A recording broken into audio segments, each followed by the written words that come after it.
Can you describe for me the day that you heard Layla? It was quite difficult because I thought that this is such a public declaration of his feelings for me, and I wasn't really ready for it. He sent her letter after letter, pouring his heart out on paper, a desperate, obsessive plea for her love. He was Eric Clapton, a rock god, and she was Pattie Boyd, the wife of his best friend, George Harrison. This relentless pursuit led to the creation of Layla, a song that has echoed through the decades as a monument to unrequited love. But not all things are what they seem. Clapton eventually won her over, but winning her was only the beginning of a dark and destructive journey. The truth of their life together has been buried for years, but now it's finally being exposed. The prize to be won. The late 1960s were a whirlwind of sound, color, and fame, and at the very center of it all were the Beatles. George Harrison, the quiet, soulful guitarist, had found his anchor in the stunning model Pattie Boyd. They met on the set of A Hard Day's Night when she was just 19, and their connection was instant.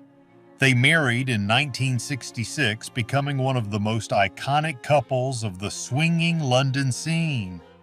Their life was, from the outside, a perfect picture of love and creative synergy.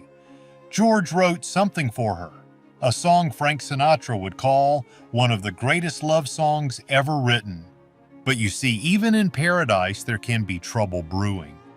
As the decade drew to a close, cracks began to appear. The immense pressure of being a Beatle was taking its toll on George.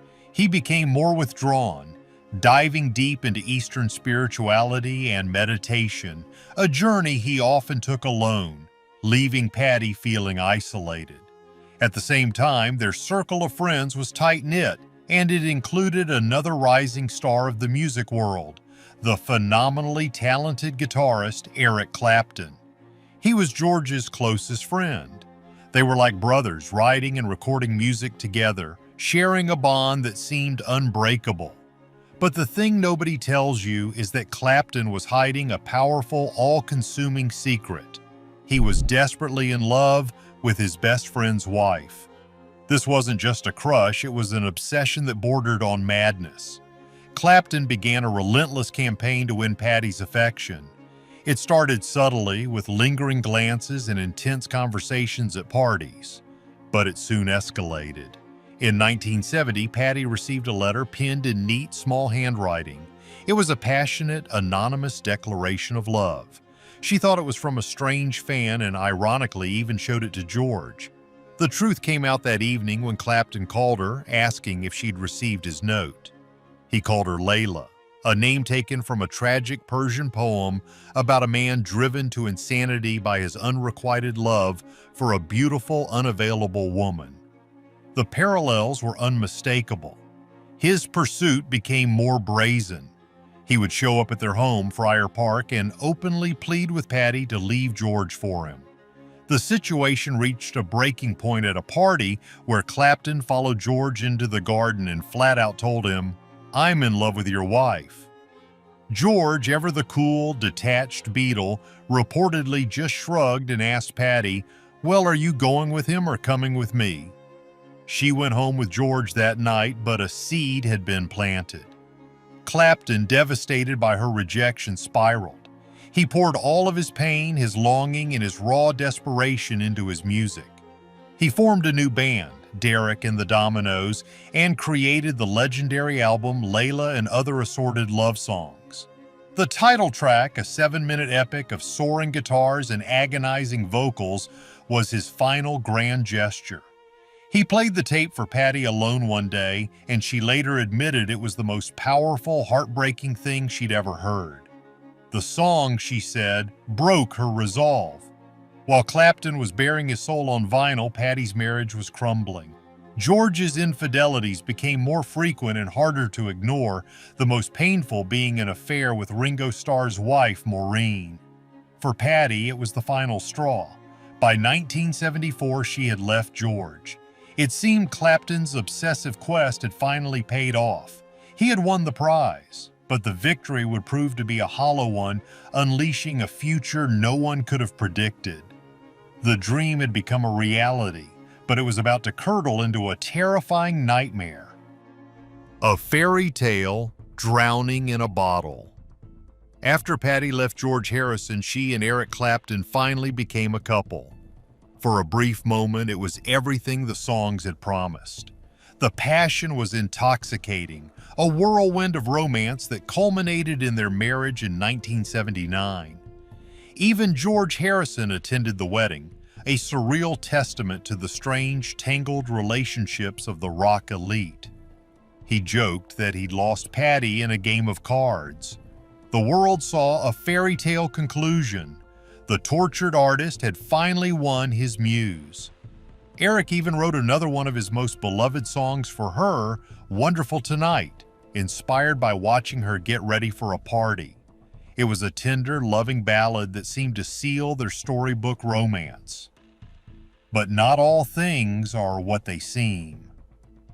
Behind the closed doors of their lavish estate, Hurtwood Edge, a much darker reality was taking hold. Eric Clapton, the man who had pursued Pattie with such single-minded devotion, was also a man deeply entangled in addiction. During the years he pined for Pattie, he had sunk into a deep heroin dependency. After kicking that, he simply traded one substance for another, embracing alcohol with a vengeance. His life began to revolve around a 5-hour cycle, the time it took for his body to demand its next drink. Pattie's life became a chaotic dance around his addiction. She never knew which version of Eric she would come home to, the charming, loving artist or the morose, aggressive drunk. In her autobiography, she described dreading the sound of his lurching footsteps on the stairs at night. The man who had put her on a pedestal was now capable of terrifying verbal outbursts and unpredictable behavior. He was a functioning addict for a time, still able to perform, though there were nights he was so intoxicated he played concerts lying on his back. The rock and roll lifestyle, which had once seemed so glamorous, was now a prison of excess and instability. Many people are crazy about the idea of a rock star life, but the reality for Pattie was one of profound loneliness. While Eric was either on tour, in the studio, or lost in a bottle, she was left to manage a massive home and a hollow marriage. The couple desperately wanted children, a desire that added another layer of strain to their already fragile relationship.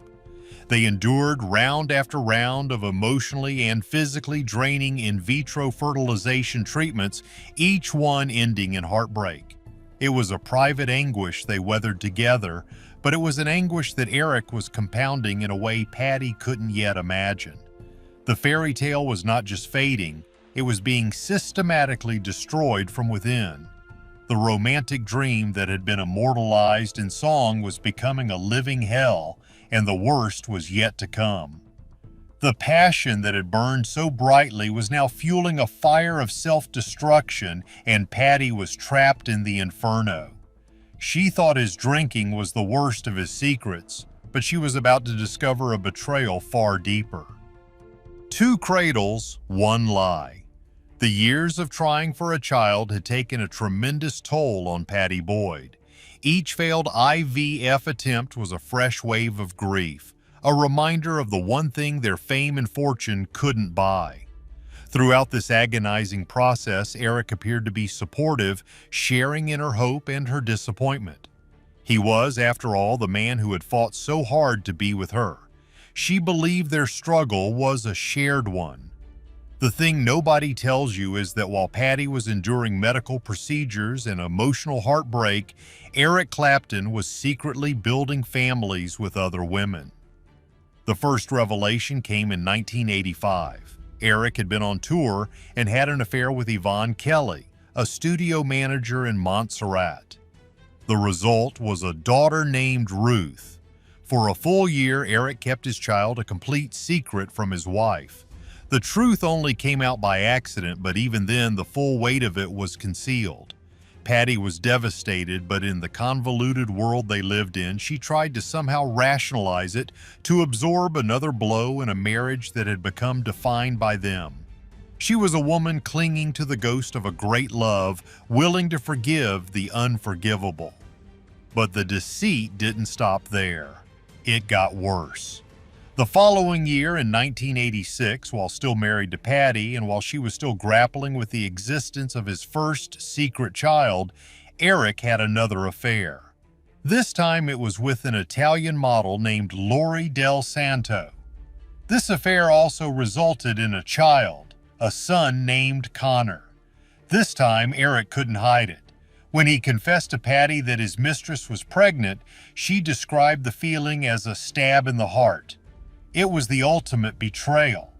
The man she was trying so desperately to have a baby with had effortlessly fathered 2 children with 2 different women in as many years. This was the dark truth that shattered the myth of Layla forever. The grand romantic hero was a serial cheater whose actions mocked his wife's deepest pain. Pattie later revealed that Eric became verbally abusive in these final years, his drunken rages escalating. There were reports of him being physically aggressive as well. The man who had once written to her, "If you want me, take me, I am yours," had become a stranger, a tormentor. The house that was supposed to be their sanctuary had become a stage for his cruelty and a constant, painful reminder of her own perceived failure to conceive. By 1987, Pattie had finally had enough. The weight of the lies, the addiction, and the profound emotional neglect had become unbearable. She left Eric Clapton. The great love story of a generation was over, not with a bang, but with the quiet, devastating crumble of a woman who had, in her own words, completely lost her sense of self. She had escaped the marriage, but could she ever escape the shadow of being Mrs. Clapton? A life reclaimed. Leaving Eric Clapton was one thing, leaving the life she had known for over 2 decades was another. For years, Pattie Boyd's identity had been defined by the famous men she was with. First, she was Mrs. Famous George, then Mrs. Famous Eric. When she walked away from that world, she faced a terrifying question: who am I? She felt, as she would later say, like no one. The glamour and the fame had stripped away her own sense of self, leaving a void. This is a side of the story we rarely hear. We see the muse, the inspiration, the beautiful face in the photographs, but we don't see the woman who has to pick up the pieces when the music stops. So what does an average Joe do in a situation like that, even if they've lived an extraordinary life? They get help. Pattie embarked on a long journey of self-discovery aided by therapy. She had to learn to believe in herself again, to find value in who she was, not who she was with. It was a slow and painful process, but it was also a liberating one. She reconnected with her passion for photography, a skill she had honed during her years documenting the incredible world she inhabited. She began to exhibit her work, finally stepping out from behind the lens and being recognized for her own talent, her own eye, her own art. Now, at 80 years old, Pattie Boyd has found a peace that eluded her for most of her life. She is married to Rod Weston, a property developer she has been with for decades, and they live a quiet life, far from the chaos of her rock and roll past. But with age has come a new perspective and a willingness to speak her truth. Her autobiography, Wonderful Tonight, was the first time she took control of her own narrative, and she hasn't shied away from the painful details.